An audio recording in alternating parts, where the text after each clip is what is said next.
Hello everyone, welcome you all in my YouTube channel unique aviation. आज की video में हम बात करने वाले हैं जीपीएस की यानी ग्लोबल पोजीशनिंग सिस्टम के बारे में कि आखिर ये क्या होता है, ये कैसे काम करता है, इसमें कौन कौन से सेगमेंट्स आते हैं। सारी चीज़ें हम वन बाय वन अपने वीडियो में डिस्कस करेंगे। तो चलिए स्टार्ट करते हैं आज का अपना ये वीडियो। First of all thank you everyone. We all know aviation need support. मैं अपना कर रहा हूं, आप अपना करिए। प्लीज़ वीडियो को एंड तक देखिए, लाइक करिए, शेयर करिए और सब्सक्राइब करिए। अगर बात की जाए जीपीएस की, तो जीपीएस को डेवलप किया गया था यूएस के डिफेंस डिपार्टमेंट के द्वारा, ताकि वो अपने मिलिट्री को इससे फैसिलिटी दे सकें। ठीक है, बट आज के टाइम पर ये सिविल मार्केट में अवेलेबल है, मतलब कोई भी इंसान पूरी दुनिया में इसको यूज़ कर सकता है। ठीक है, जीपीएस बहुत काम की चीज़ होती है क्योंकि हमें लोकेशन का डेटा देती है। लोकेशन के डेटा के साथ साथ बहुत ढेर सारे और भी डेटा देता है, जैसे हमारे लॉन्गिट्यूड लैटिट्यूड देता है, हमारे अल्टीट्यूड को बता सकता है, टाइम बता सकता है हमारा, और हमारे स्पीड को भी ये डिटरमाइन कर सकता है। ठीक, अब जीपीएस को यूज करने के बहुत ढेर सारे रीजंस हैं, बट जो मेन रीजंस हैं वो मैं आपको बता दूं।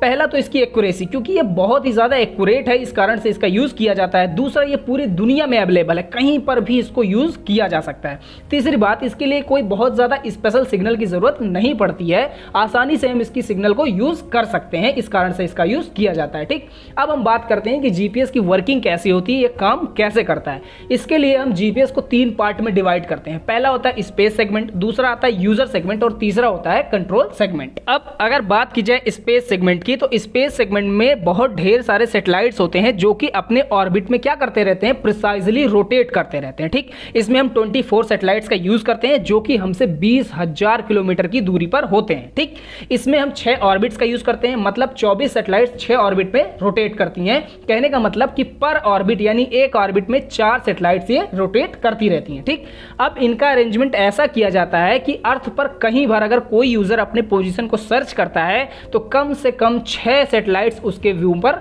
होते हैं, मतलब 6 सैटेलाइट्स उसको मॉनिटर कर रहे होते हैं। अब हमारे स्पेस सेगमेंट में जो भी 24 सैटेलाइट्स यूज होती हैं, उनमें एक बहुत ही प्रिसाइज क्लॉक यानी घड़ी लगी होती है जिसको कहते हैं एटॉमिक क्लॉक। ठीक, ये बहुत ही ज्यादा एक्यूरेट होता है। इसका अंदाजा आप इस बात से लगा सकते हैं कि 10,000 सालों में ये ज्यादा से ज्यादा 0.1 सेकंड इनएक्यूरेट हो सकता है। ठीक है, अब इसका यूज क्यों होता है, इसको हम अगले सेगमेंट में डिफाइन करते हैं। अब अगर बात करें यूजर सेगमेंट की, तो यूजर सेगमेंट में वो पार्ट आता है जहां पर कोई आदमी या कोई भी चीज अपने पोजीशन को सर्च कर रहा है। ठीक, सर्च करने के लिए आप किसी डिवाइस का यूज करते हैं, उस डिवाइस को कहा जाता है रिसीवर। ठीक, उस रिसीवर का काम यह होता है, जैसे ही आप अपने पोजीशन को सर्च करते हैं वो आपको उन 24 सैटेलाइट्स में से किसी एक सैटेलाइट से कनेक्ट कर देता है। जैसा ही आप अपने पोजीशन को सर्च करते हैं वो तुरंत के तुरंत उस सैटेलाइट से डेटा को भेजता है। ठीक, खास बात यह होती है कि जब वो डेटा वहां से चलता है तो किस टाइम पर वो डेटा चला है वो एटॉमिक क्लॉक के द्वारा उसमें बताया जाता है कि इस टाइम पे वो डेटा चला है। ठीक, अब आपके रिसीवर तक जब वो डेटा पहुंचता है तो आपका रिसीवर उस डेटा को रिसीव करता है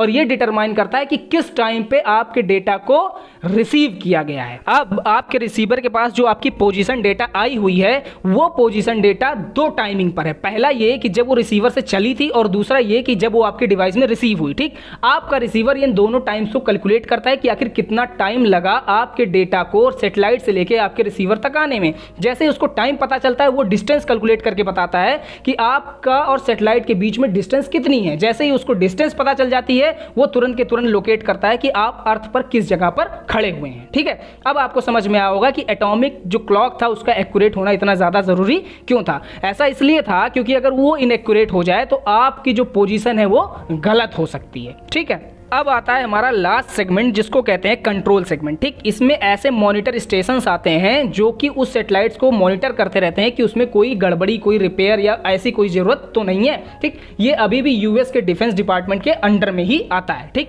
ये हो गया हमारे जीपीएस के बारे में पूरी स्टडी। अब अगर बात करें डीजीसीए क्वेश्चंस की, तो पहला क्वेश्चन तो यही आता है कि जीपीएस से हमें कौन कौन से डेटा मिल सकते हैं। तो लैटिट्यूड मिल सकता है, लॉन्गिट्यूड मिल सकता है, अल्टीट्यूड मिल सकता है, टाइम मिल सकता है, स्पीड मिल सकता है। इसके अलावा जीपीएस को क्यों यूज किया जाता है, क्योंकि इसकी एक्यूरेसी बहुत अच्छी है, इसकी ग्लोबल एप्लीकेशन है, मतलब पूरी दुनिया में यूज हो सकता है, इसके सिग्नल के लिए हमें बहुत ज्यादा परेशानी नहीं होती है। इसके साथ साथ कि इसमें कौन कौन से सेगमेंट होते हैं, तो स्पेस सेगमेंट होता है, यूजर सेगमेंट होता है, कंट्रोल सेगमेंट होता है। स्पेस सेगमेंट में हम कितने सैटेलाइट का यूज करते हैं, तो 24 सैटेलाइट्स का यूज करते हैं जो 6 ऑर्बिट में होते हैं। कहने का मतलब कि एक ऑर्बिट में 4 सैटेलाइट्स का यूज किया जाता है। ठीक, अब अगर आपको वीडियो पसंद आई है तो प्लीज लाइक करिए, शेयर करिए, सब्सक्राइब करिए, सब तक पहुंचाइए ताकि सबकी हेल्प की जा सके। Thank you.